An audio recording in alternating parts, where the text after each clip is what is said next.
Debate on UK sovereign capability, and I'm going to call Mr. Paul Sweeney to move the motion.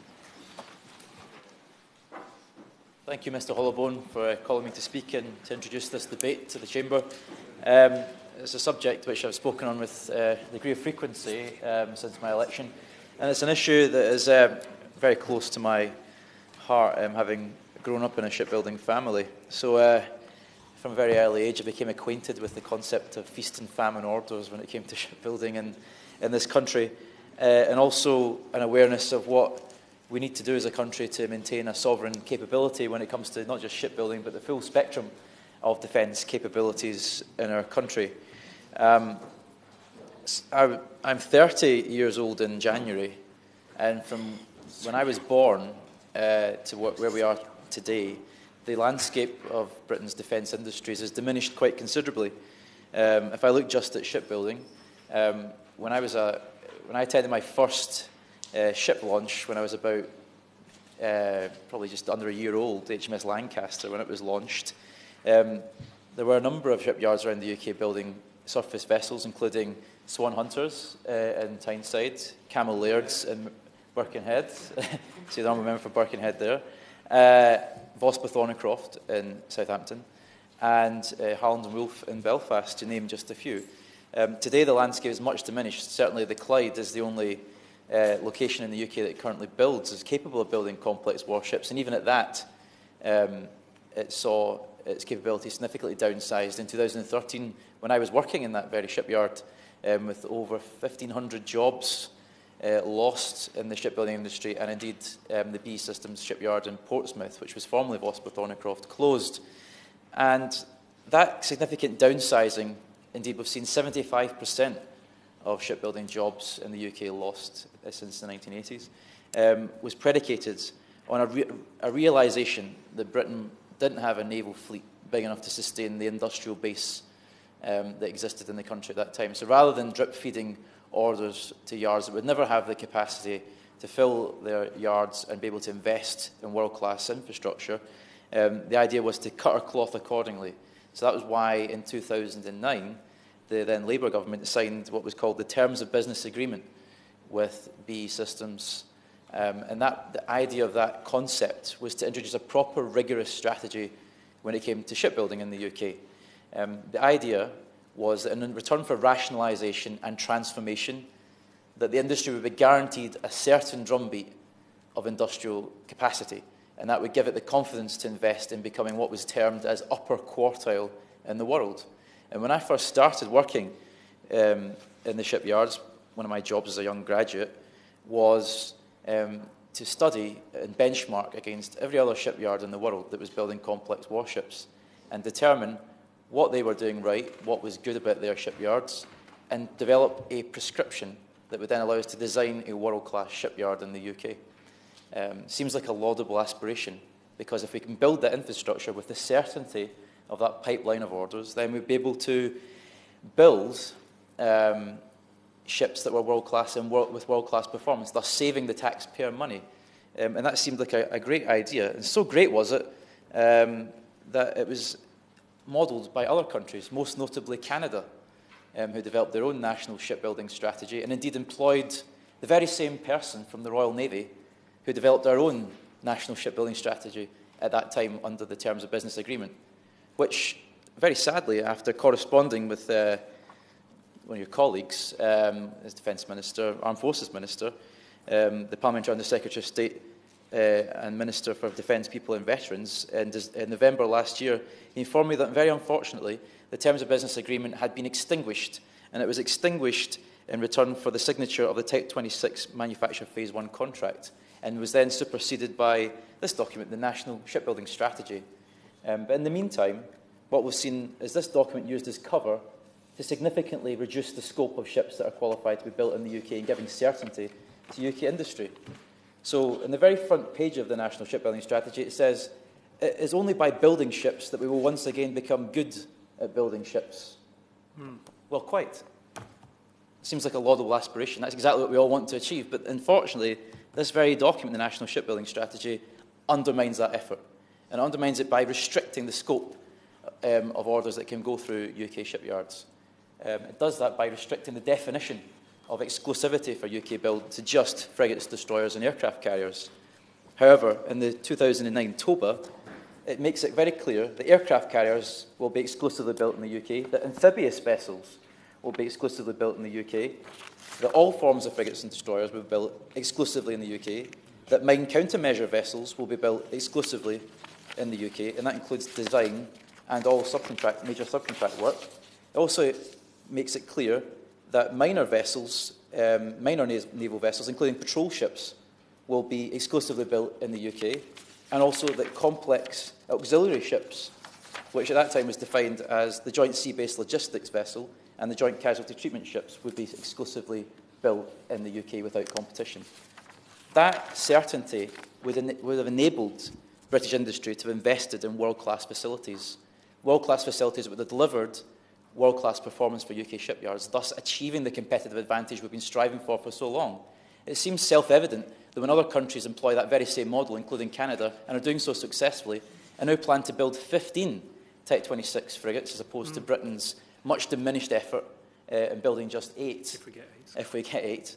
That we are clearly doing something very wrong if we're undermining that very effort. It seems to me that the National Shipbuilding Strategy, and in particular the Type 31E frigate project, is a classic example of when you misidentify what the root cause of the problem is you're trying to solve. The prosperity agenda in the UK and the effort to make our industry better is much better served by providing certainty for industry to invest to be world-class, to achieve the very opening gambit that this document seeks to achieve. And, yes, very happy to give way. Very grateful to Andrew for giving way. Does he agree with me that one of the challenges we have in terms of the prosperity agenda, and indeed the Royal Navy's aspiration to be part of this, post-Brexit global maritime nation once again, is that the Treasury doesn't really have a model that helps the MOD to actually plan for that, or indeed value the impact on the UK coffers and UK PLC by building in the UK rather than abroad? Well, I thank the Honourable Lady for that very pertinent point, and it drives to the point I'm trying to make, really. I'm highlighting the landscape as I see it now, which is not what we want to achieve. It's not optimised. And a large reason for it not being optimised is not necessarily the fault of the Ministry of Defence. It's what Sir John Parker refers to in his report as the total shipbuilding enterprise. And that very much includes the financial controller, which is the Treasury. Yes, happy to give way on that point. Further to the point raised by the Honourable Lady from Berwick-upon-Tweed, the MOD is at fault because it takes no account whatsoever, not just in shipbuilding contracts, but other procurement contracts, of the value added back into the UK economy, not just in terms of skills, but straight away the money the Treasury gets back in tax and national insurance. Yep. Well, I mean, the Minister might have been hopeful that I was absolving of all blame on this matter, but I wasn't quite meaning that. Well, as I say, it's not entirely the fault of the Minister of Defence. There's a combined silo mentality across government, and he makes a very important point about that issue. We've seen, in the case of shipbuilding or major defence procurement programmes, a failure to understand the total prosperity effort across the UK. So when you're financing the programme, you wouldn't approach, Royal Caribbean building a cruise ship wouldn't approach building its cruise ship the way that the Ministry of Defence finances its frigates. And as a result, it doesn't achieve anywhere near the sort of efficiencies that a commercial operator like Cunard or Royal Caribbean would achieve. And similarly, when the scope of the MOD's considerations and the UK government's considerations ought to be about what is maximising the industrial and economic benefit to the UK as a whole, they fail to score that or fail to incorporate that into their decision-making processes when it comes to making these critical decisions. A classic example is the modelling that's been done by the Confederation of Shipbuilding and Engineering Unions, which has made it clear that if major shipbuilding programmes are procured in the UK, you can effectively account for a 20% net discount by the return of wage and supplier payments to the Exchequer. So by doing that, you effectively achieve a material discount because the prosperity of that programme flows back into the UK economy. It's not bled out into another country. And you have to... Very happy to give that point. About an order for 8 frigates. Before the First World War, there was that great cry for dreadnoughts, which we want 8, we can't wait. Isn't one of the problems that the government, whatever the size of its programme, is the reliability on the dates that it's actually going to start commissioning that programme, which is very important for the longer-term future of shipbuilding. And likewise, with this phase that it's talking about, that it will give a role for bidding, and therefore a chance of winning to yards like Camel Laird's, who've done so well recently, not only of helping build defence orders, but also in winning a major merchant contract, which I think is the first one of British Yard for 20, 30 years. I thank the Honourable Member for Birkenhead for that intervention, and it makes a very important point about the reason why Britain became the preeminent naval power was because its industry was so preeminent and because it was such an innovator. And that is what we need to get back to. And indeed, that National Shipbuilding Strategy is trying to achieve it, but unfortunately it falls very short on how it's actually going to deliver it because it militates against the very objectives it is trying to achieve. What industry needs is certainty of capacity. It needs certainty of capacity, and then it will be able to invest with a degree of vigour in shipbuilding. If I go back to the early 1990s, I talked about HMS Lancaster, the launch of the Type 23 frigate, which was my first ship launch as a babe in arms, pretty much, and the Yarrows, as it was then known in Scotstoun. Sir Bob Easton, who was the chairman of Yarrows at that time, made it quite clear that at that point the Type 23 frigate was being bid in batches of 3, and it was Swan Hunters versus Yarrows. And what he said was, I am currently employing 2,500 people in my shipyard in 1990. I can employ them to the end of 1991. If I don't get an order next year, I'm making 1,000 of those people redundant, and that is the stark reality of what I'm facing. Not just about the jobs, but also I would like to invest in a new covered shipbuilding facility. I'd like to invest in modernised plant and machinery, but the business case doesn't stack up unless I know for sure I'm going to be building all of those Type 23 frigates. The same issue is playing out right today, and this national shipbuilding strategy goes right back to that same mentality that is driving those very same behaviours. Because whether it's Camel Laird's or whether it's BAE Systems, they won't be able to say, look, I have a prescription for a world-class frigate factory, as it's known, as dubbed, or modern dock hall covered facility. I won't be able to make that business case stack up. I won't be able to put my shareholders' money into that. I won't be able to finance it unless I have the certainty that I will be building that entire programme and that horizon is available, and I've got a legal certainty that will happen. Unless they can have that certainty, they won't be able to make that investment. Therefore, we won't be able to get the operational efficiencies that will deliver the savings, therefore deliver the cost reductions that will enable the Royal Navy to ultimately build a larger fleet. That's the virtuous cycle we ought to be striving towards. Unfortunately, this document undermines it. And when it comes to Type 31, it's an excellent point as well, because by bidding it in blocks and spreading it around the country, you lose that critical mass, and you don't get that certainty that allows a shipyard like Camel Laird's to perhaps invest in building a production line, if you like, of Type 31 frigates in parallel with a production line of Type 26 frigates. Ultimately, what you want to get to is exactly what the Americans do, which have been building Harley-Burke cruisers since the 1980s, and they've built the exact same ship in a consistent way for the last 30 years or more. And that's, yes, very happy to give way. Thank him for giving way, and he's making a very good point. But would you also agree with me that actually in 2014 we were promised 13 frigates, not 8 plus 5 general purpose? And actually the shipyard workers in both Scotstoun and Govan have been hugely let down by these broken promises. Well, I think the Honourable Member for Glasgow North West, I was thinking there's something. It was much better when they used to have the proper place names for constituencies, I think. Annie's Land, yeah. But, yeah, well, as one of those shipyard workers at the time, I agree that there were certain understandings made about investment. Indeed, the bulk of Scotstoun Shipyard was demolished on the premise that it was going to be rebuilt as a new modern dock hall. Indeed, I personally was involved in the project to design it, so I can assure you that my personal investment in it is second to none. However, it has to be recognised that the Clyde has certainty until the 2030s, but we need to go much further in terms of making the most of the opportunity we have. The ultimate aspiration, from what I understand from the MOD, would be to build Type 26 frigates in perpetuity if they could, if they had that certainty of financing, if they had that certainty of planning. And that would mean that we can be certain that the Clyde would always be the centre of production for those larger frigates. And that would mean that certainly then other yards around the UK, like Birkenhead, could focus on the smaller project, like the Type 31, which could then form a critical mass of a learning curve and a productivity enhancement and investment that would make it excellent at building those ships, more likely to win overseas orders as a result. But would a strategy like this also, with unit costs coming down, allow us seriously to compete in the export market? Well, the unit costs ought to come down, but the problem is the way that this strategy is defined makes it more likely that they won't be the cost reductions won't be maximised. And that is a great shame because it undermines the very aspirations of the document.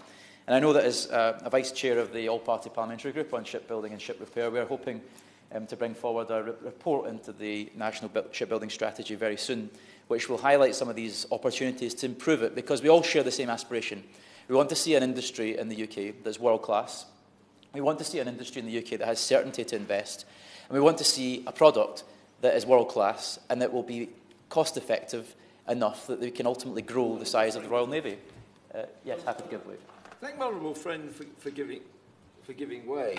And he's rightly focusing a lot on the on warships. But of course, it's also the civilian ships for the Ministry of Defence, which, unlike every one of our European competitors, the Ministry of Defence stubbornly insists on advertising abroad. And then that's about maintaining competent workforces, maintaining that drumbeat of production, and equally importantly, the supply chain and the supply ecosystem, which is so important for sustaining all of the yards. Can you find a logical, rational explanation as to why the Ministry of Defence refused to behave like every other European naval country? Well, again, this goes back to the point that was raised about the behaviours of the Treasury. I feel that in many cases this is about almost an economic orthodoxy that drives behaviours, where it says we must maximise competitive tendering for the sake of it, because there's some sort of axiom that this seems to work because it does. But it actually doesn't bear scrutiny, because the reality is that shipbuilding has the highest barriers to entry of any major industry in the world. It is a hugely capital-intensive industry, and therefore the only way to make it work, much like aerospace, which, as we know, the Americans and Europeans built their own national or international champions in the case of Europe in the form of Airbus and Boeing, the only way you can actually get to world-class in a market-dominant position is by having that synergy between government and industry, and indeed your research and development base, to make it work. And that is what we ought to have with shipbuilding in the UK. And by fragmenting it in the way that is proposed in the National Shipbuilding Strategy, it only serves to undermine the UK's long-term sovereign capability when it comes to shipbuilding. And it is the primary sovereign interest of the UK to have that capability, because we are ultimately an island nation, a nation of islanders and shipbuilders, historically. And we ought to maintain that capability. I think it's very important to note that there's critical issues at stake here. We've already heard that Appledore, which is owned by Babcock, is due to close in March, which will be a devastating blow to the local community and to the UK's wider defence manufacturing base. Yet another shipyard to fall. Once it falls, it will not recover. It will not be reopened. That's the simple fact. Once it's gone, it's gone.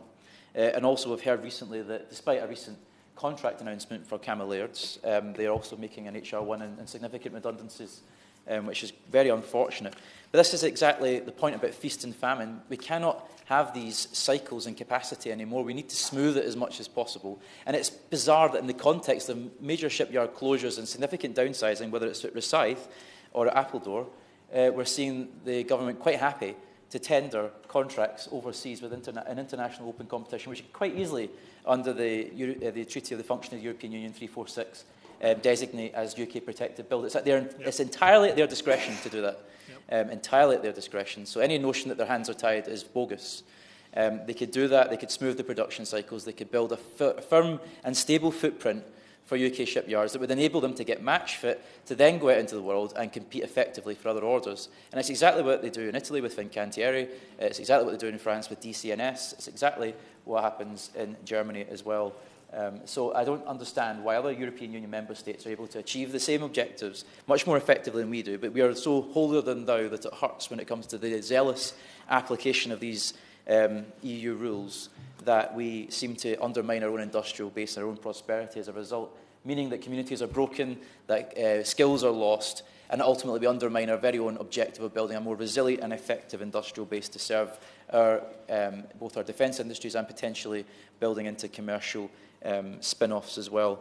Indeed, just look at Barrow and Furness as another example. The gap between the end of the Vanguard programme in the 1990s and the beginning of the Astute programme meant that the shipyard was essentially unable to build a submarine, and they had to go to General Dynamics in the States to essentially be retaught how to build them. That's what we risk losing again if we don't be careful about this issue. And it's also about the definite... Give way on exactly that point. Very happy to give way. Because surely it wasn't just the design capability and the managerial capability, but the actual day-to-day work experience and the work teams that have been created and had then been broken up, which then it took 12 to 24 months to rebuild that capability, which is hugely expensive. And the Ministry of Defence and Treasury still don't seem to have learned that lesson. I thank my own friend for making that point. It's a very prescient one. Indeed, there's no calculation about what that opportunity cost is when those skills are lost and how much it costs to build them back up. The feast and famine cycle is a hugely costly and inefficient one, and the National Shipbuilding Strategy risks going back to that sort of pattern. So I think that's a very critical point that the Minister really ought to address in his remarks about the National Shipbuilding Strategy. Let me make it clear that we're all here to try and deliver the best output for UK defence infrastructure in the UK. We're trying to get to the same end goal here. What we're trying to do is offer the best of our understanding and experience of these issues to inform this document and improve it as much as we can, because we share the same objectives, I think it's fair to say, in regards to the end state we want to achieve. And I would make the point that we've seen the development of a combat air strategy as well, the Tempest programme, which is laudable. It looks like it's promising. But again, there's a lack of an overarching objective when it comes to defence. We've seen a lack of effort when it comes to, for example, we've already lost the capacity to build large fixed-wing aircraft with the cancellation of the Nimrod programme, hastily done by the disastrous 2010 SDSR, which has meant we've permanently lost that capability in the UK. Similarly, we've lost the capacity to build main battle tanks. What else is at risk? Where is the risk profile of what sovereign capabilities are to be lost? What is expendable and what is indispensable? That is not defined in the National Shipbuilding Strategy. When there's talk of potentially putting the Type 31E combat management system out to international tender, why are we not defining what the key sovereign capabilities, not just within the ship build programme is, but also the critical supply chain aspects of it as well, whether it's gearboxes, gas turbines, combat management systems, weapons systems, etc. We need to have that granularity of detail in the National Shipbuilding Strategy. It doesn't exist, and that leaves it open to interpretation. It leaves it open to gerrymandering in the extreme by the Minister of Defence. So I have to say that these are the key issues we have to highlight, whether it's across land, maritime. I know I focus very heavily on maritime, but I have a bias, I have to admit, and also in aerospace. So I'm sure that other members will be willing to contribute and add their own thoughts to this, but that is essentially an overview, my main concerns about our UK sovereign capability and the risks to sustaining it. Thank you. The question is that this House has considered UK sovereign capability. The debate can last until 5:30.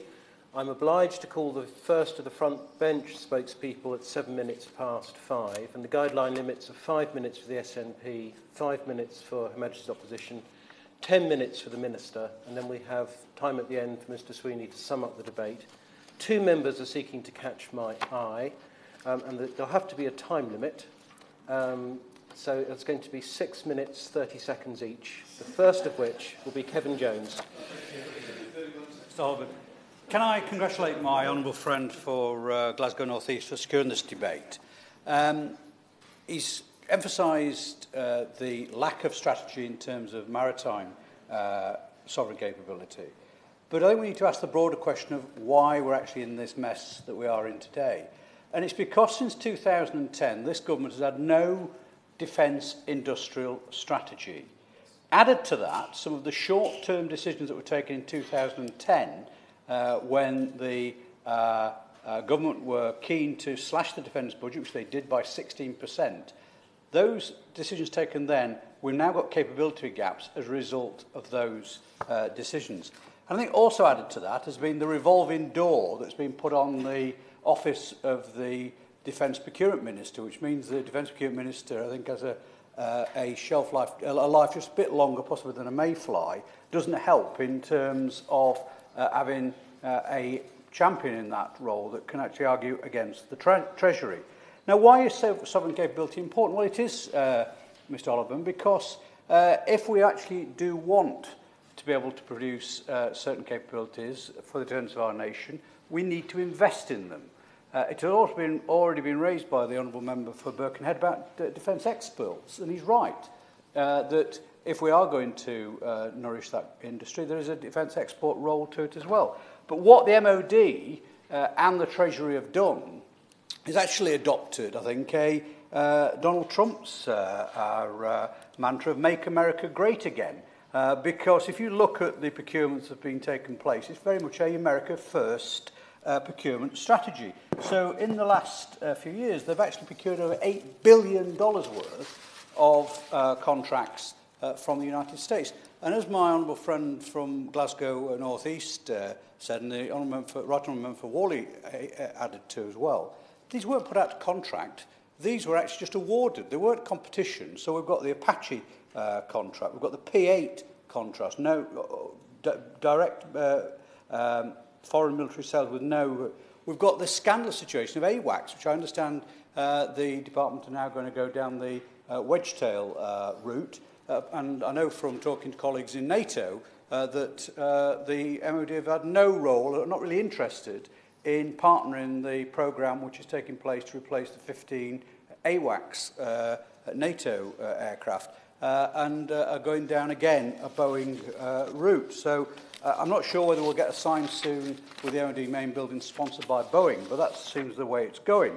And then we have the Joint Light Tactical Vehicle, which was awarded to Oshkosh with 1 billion of sales to replace armoured vehicles with no competition at all. And at the same time, Mr. Holborn, they're then saying that the Solid Fleet Support Ship has to go out to competition.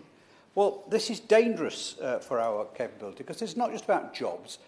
Jobs are important. It's about our supply chain. It's also about the investment in R&D and technology which we've got. And I know certainly the Honourable Member for Glasgow North East won't be able to remember the Falklands War, but we came up against an issue there where procurement of kit from abroad got to a situation where we wanted to use them independently. We were told we couldn't.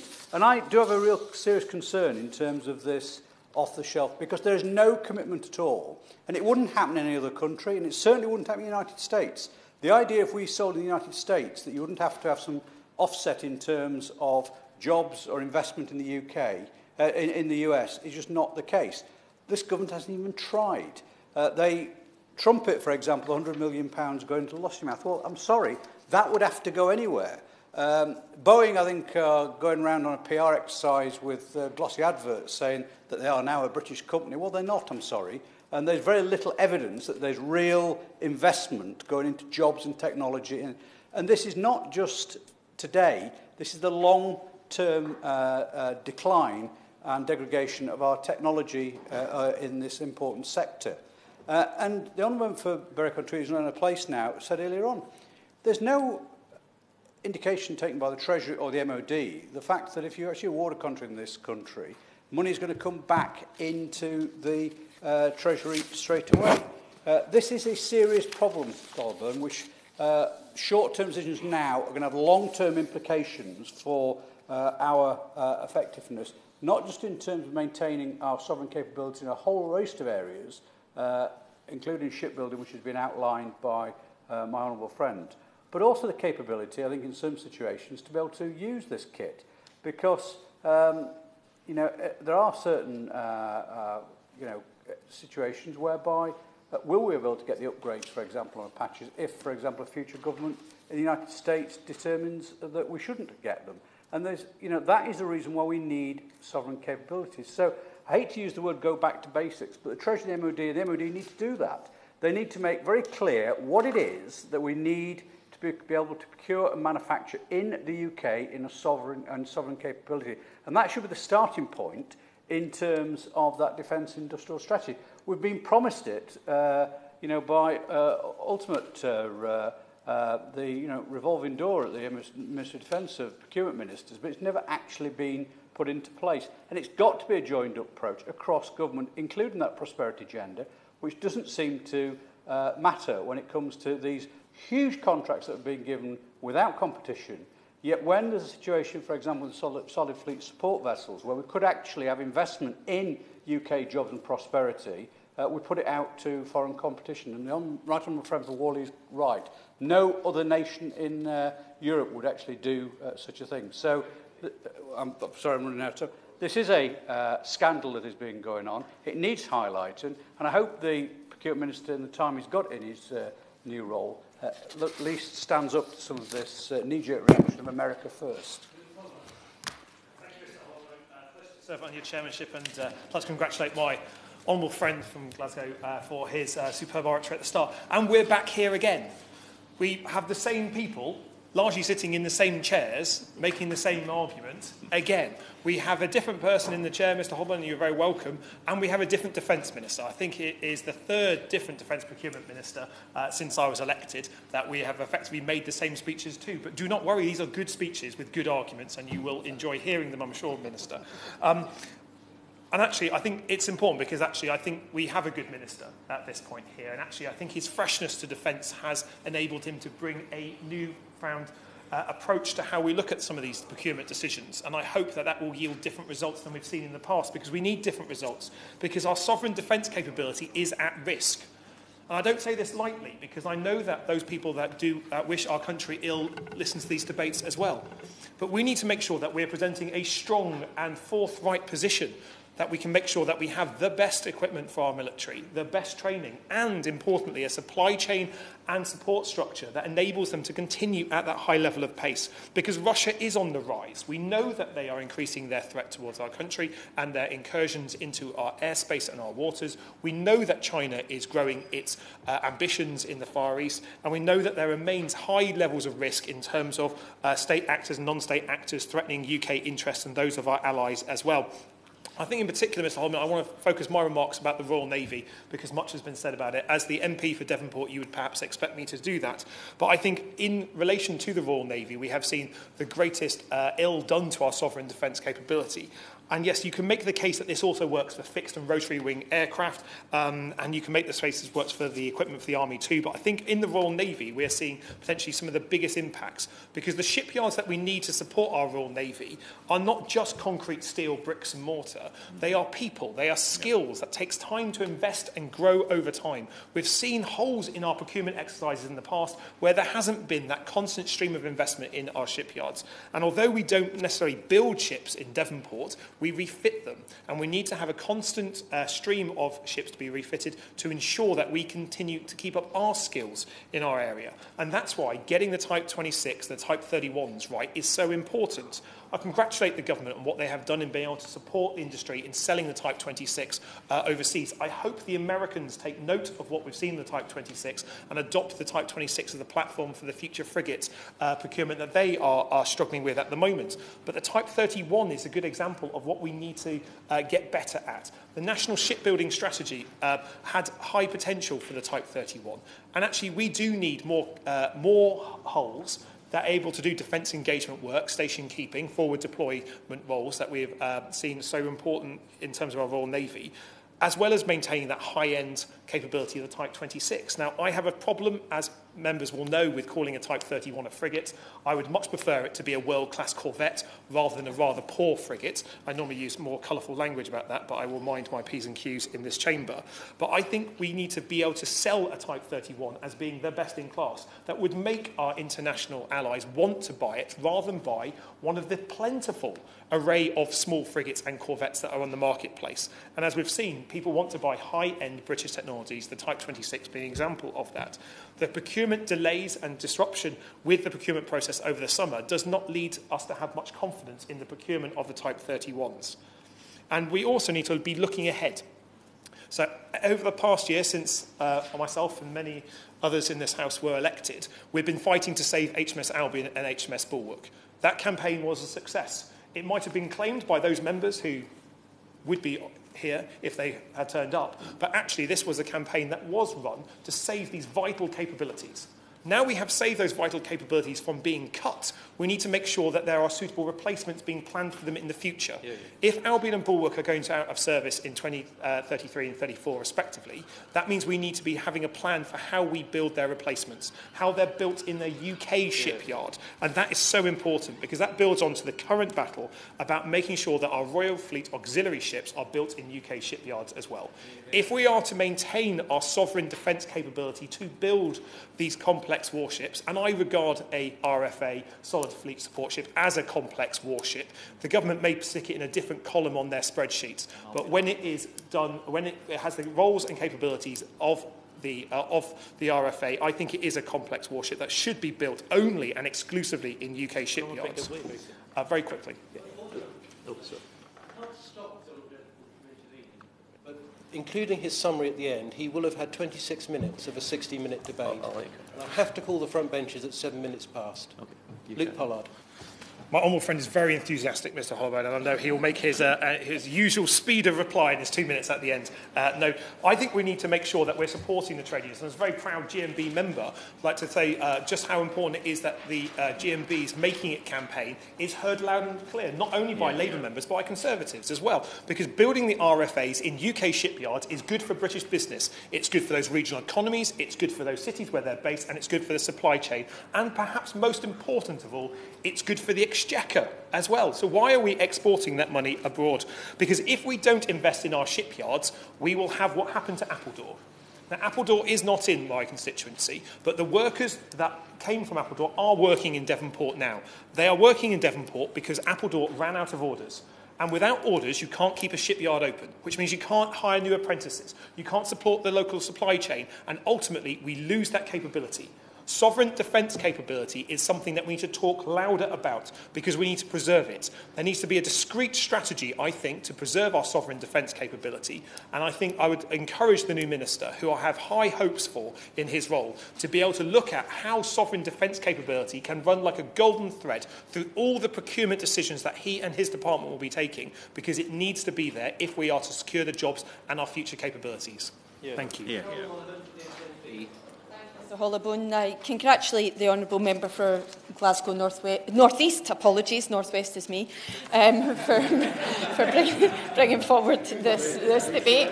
It's a good start. If the UK aspires to be a strong, global and influential, as announced in the 2015 National Security Strategy, it needs access to a capable and resilient supply chain for its armed forces. The member for Plymouth, Sutton and Devonport talked about the provocations of certain other nations, and we must be alert to the threats that these pose.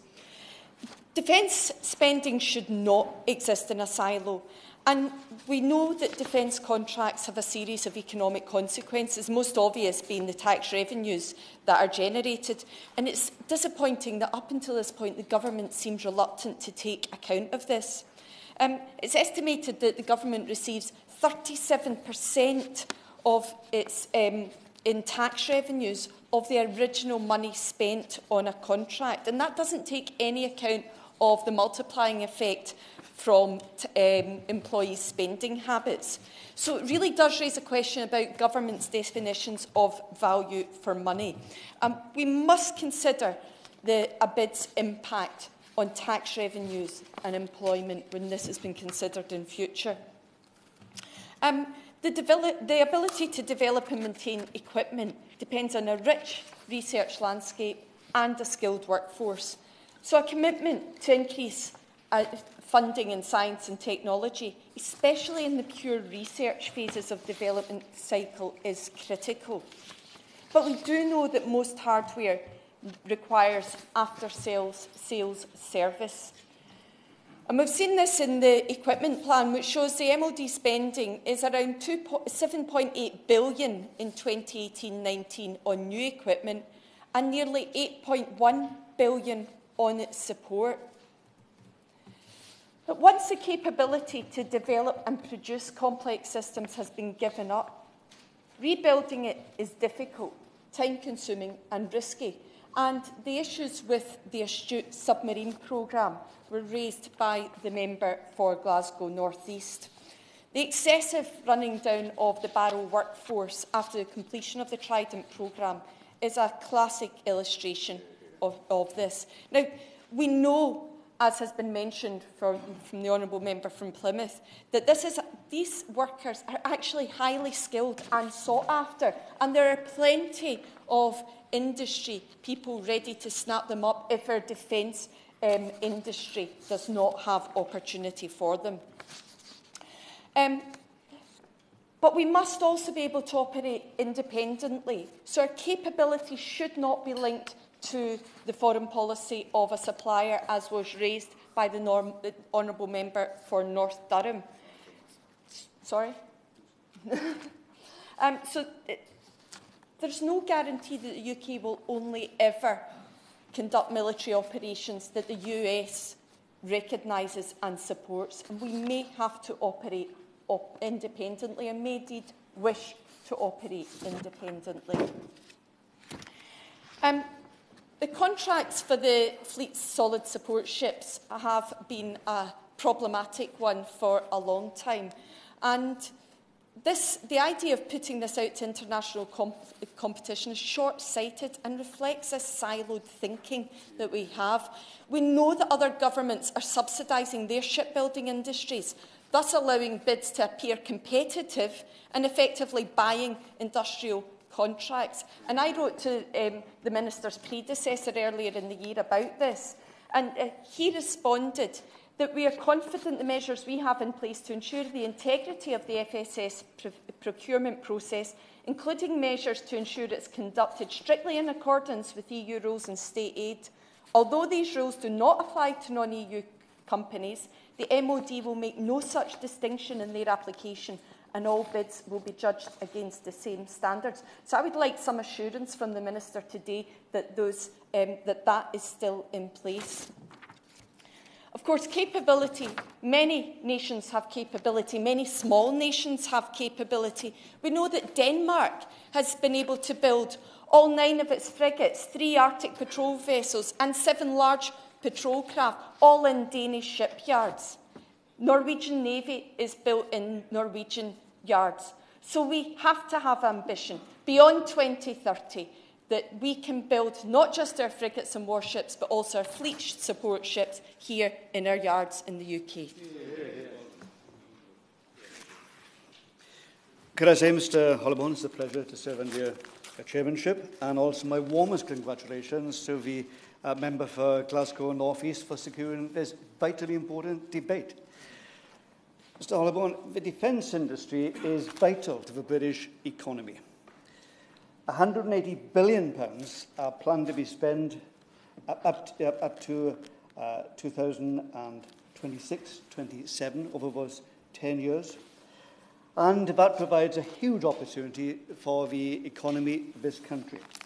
It provided a huge opportunity, but it's an opportunity which has been lost because the government has clearly rejected, despite its recent rhetoric, the idea of developing a sovereign capability for this country.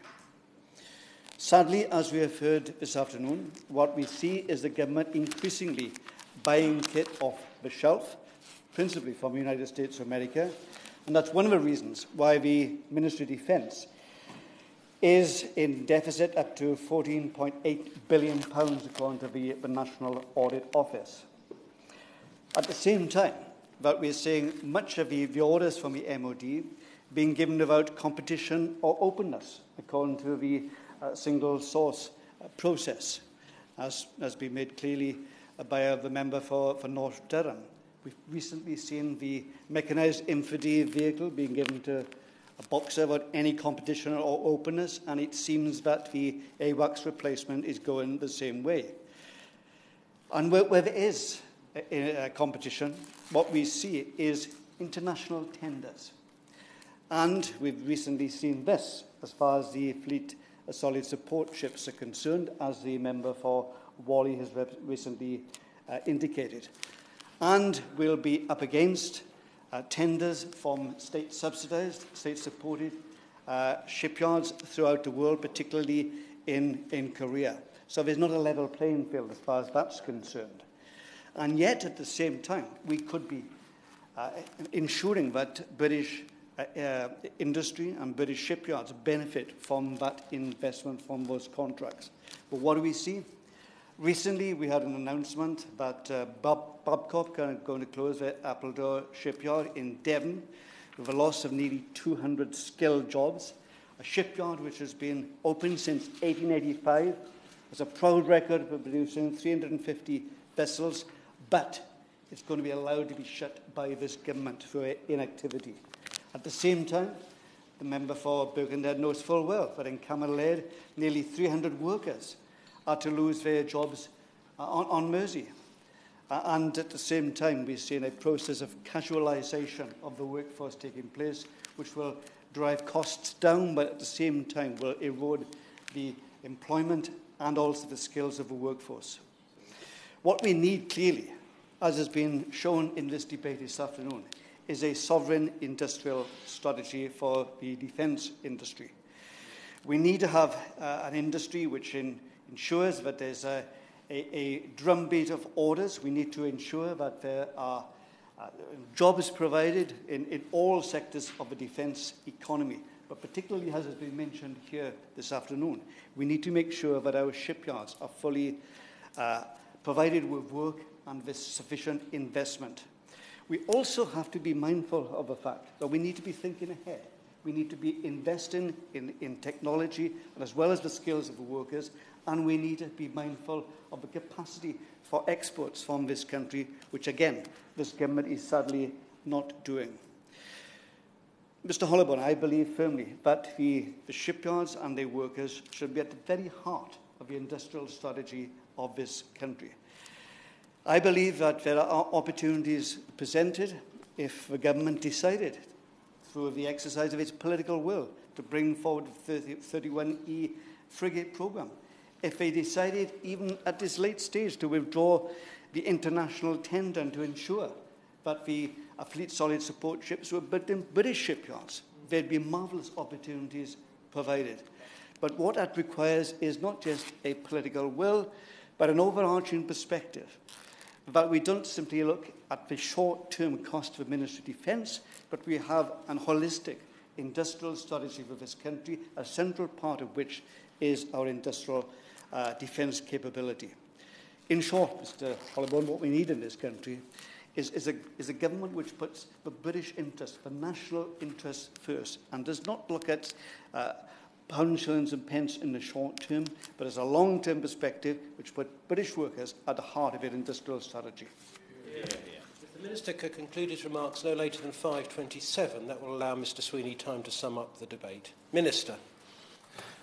Thank you very much, Mr Hollowburn. It's a pleasure to serve under your chairmanship, and I too want to offer my congratulations to the Honourable Member for Glasgow North East on securing this very important debate. And as he said, I know that this is important to his heart, close to his heart. It's an issue of great importance to him, although I was somewhat depressed by the fact that he said he's 30 in January, considering I'll be 47 next weekend, but there you go.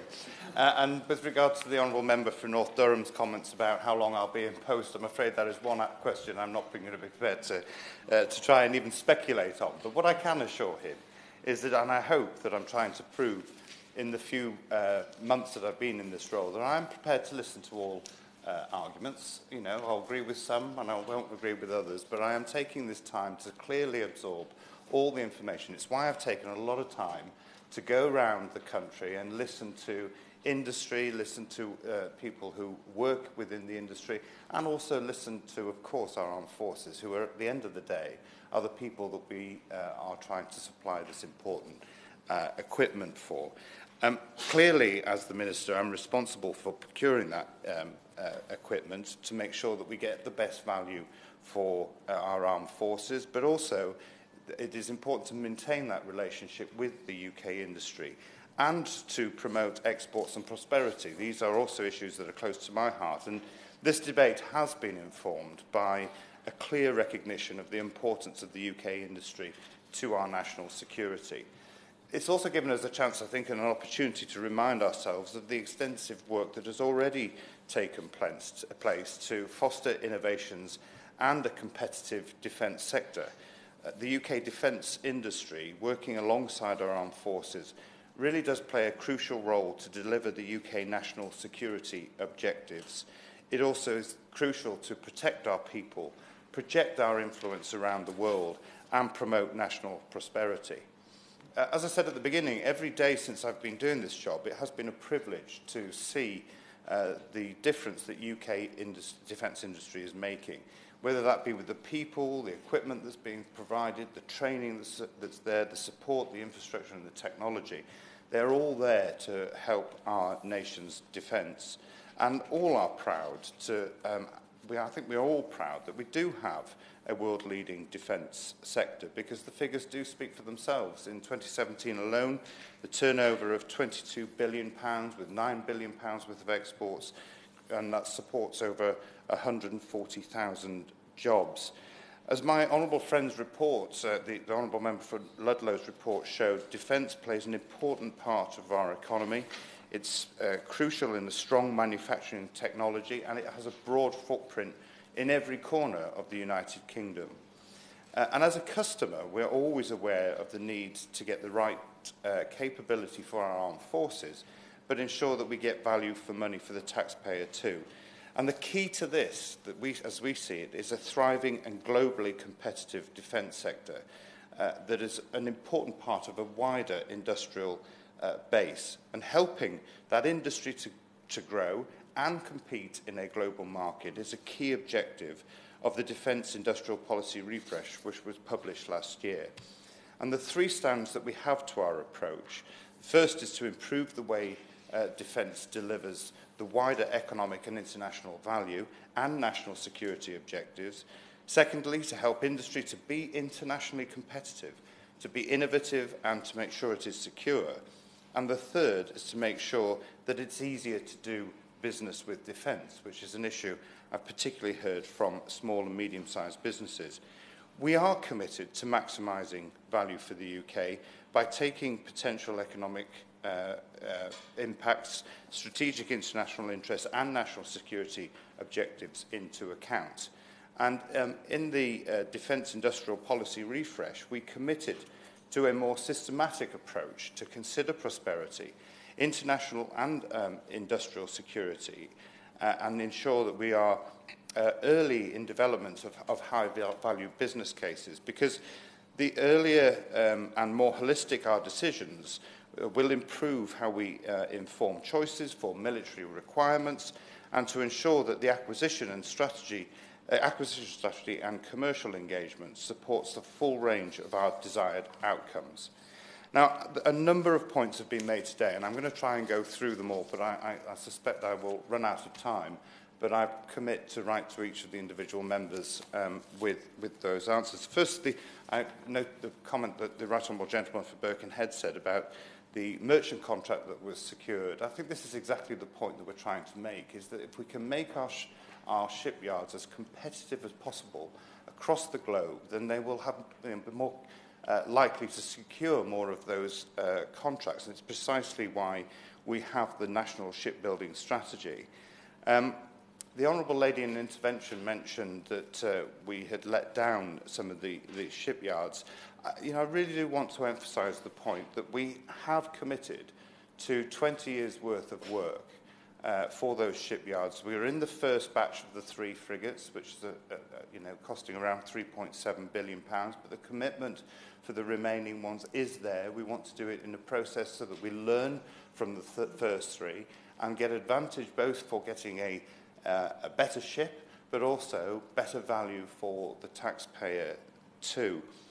The Honourable Gentleman from Plymouth Devonport, whose constituency I was pleased to visit also, talked about the Type 26s, and hopefully America is listening. When I had the privilege to be in America recently, and we tried to push that point, I think wherever we can have those opportunities, we need to push that. And I think we should recognise the successes that we have had with Australia and with Canada. Of course, there's still a bit of time to go, but we are working hard on that, and I think those experiences that we've had, and I hope that it will also give industry the confidence to look for those contracts all over the globe, so that we can provide that security. Also, the Honourable Lady for Glasgow North East asked for a reassurance about the issues of bidding, the sort of state aid. I can assure her that the response that my predecessor gave her absolutely does stand with the contracts for the future. I hope that will reassure her. My honourable friend who's left now for Berwick-upon-Tweed mentioned tax and prosperity. I mean, we have to take into account the recently refreshed Treasury Green Book guidelines as part of our procurement process. And on the forward plan, that's exactly what the National Shipbuilding Strategy is about. It is setting out the 30-year forecast of what the Royal Navy requirements will be, so that we can give the industry the greater clarity that they need. Appledore, I know that this has been an issue that came on my desk fairly early on. I have to say we did engage with Babcock. We looked at all sorts of possibilities and options, but I mean, you know, the time scales really for the Type 31E and the FSS build would not have sustained the jobs at Appledore or, in fact, at Camel Led because of the timescales that we are having. I know that other members talked about things like JLTV and Wedgetail, but the program... Quickly, because I'm gone 1 minute. You mentioned the 31E, but let's not forget the government has deliberately delayed that programme and put it out again to tender, having withdrawn their initial programme. Well, let me give an assurance. Yes, there were issues with the initial start of the procurement process for that. We have reset that, and we are still sticking, and I'm going to make that assurance, we are sticking to the delivery of those by the end of 2023 is the first one. That is a commitment that we have made. This is an ambitious project, and we are determined, and we are working incredibly hard to ensure that we get the time that may have been lost, we catch up. And each time I get updates with that, I am getting more and more optimistic about how we are progressing with that. So I hope that he will hold with that. Now, I want to come on to the issue of the FSS. I know that this has been an issue that many members have talked about on many occasions. It's not quite true to say, I think that somebody mentioned that the Norwegians are building theirs. They're not, actually. They are being put out to international competition and are being built in South Korea. Also, Australia and New Zealand have taken the same approach as us, because we have been very clear that a warship is as categorised within the national shipbuilding strategy. And because...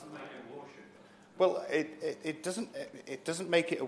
I mean, the Honourable Gentleman says it doesn't make it a warship, but the fact is that it is not a warship in terms of the definition, for the simple reason that the definition is based on our ability for the warship is the UK's requirement to retain the ability to design and build and integrate frigates, destroyers and aircraft carriers for reasons of national security, making sure the complex nature of the construct at the very beginning is an important part. But I know that this is an argument we will continue to have. I've got unions coming in to meet me very soon to discuss this, and I'm conscious of time, Mr. Chairman. But let me assure the Honourable Gentleman, I congratulate him again for securing this debate. It is something I will constantly review and take on board, but at the moment this is the decision of the Ministry of Defence, and I would assure him that we are doing everything we can to ensure that our industry, whether it be for maritime, for land or in the air, is there to compete on the global stage so that we secure the jobs that we need and the expertise that we have in the UK. Paul Sweeney. I thank the Minister for his reply and for the honourable members and right honourable members who have contributed so effectively to this debate. I would say in reply to his last remark about the need to maintain the UK's sovereign capability to build complex warships, which he's arbitrarily restricted to frigates, destroyers and aircraft carriers, that the only reason we can build those ships in the UK today is because there was an auxiliary ship placed as an order by the last Labour government at Govan Shipyard in 1999, the RFA Wave Ruler, which enabled that yard to continue in operation, and also because there's 5 River-class Batch 2 patrol vessels being built at Govan just now to sustain production there until Type 26 kicks in. So by utilising those less complex, but nonetheless complex warships, by smoothing that build cycle, we retain the skills, we maintain the infrastructure, we maintain the critical mass to build the complex warships, which include frigates, destroyers and aircraft carriers. We have to look beyond that arbitrary restriction. We have to maximise the purchasing power of the Ministry of Defence to deliver UK sovereign capability for the long term. And that's what we should be looking at. Broaden our horizons.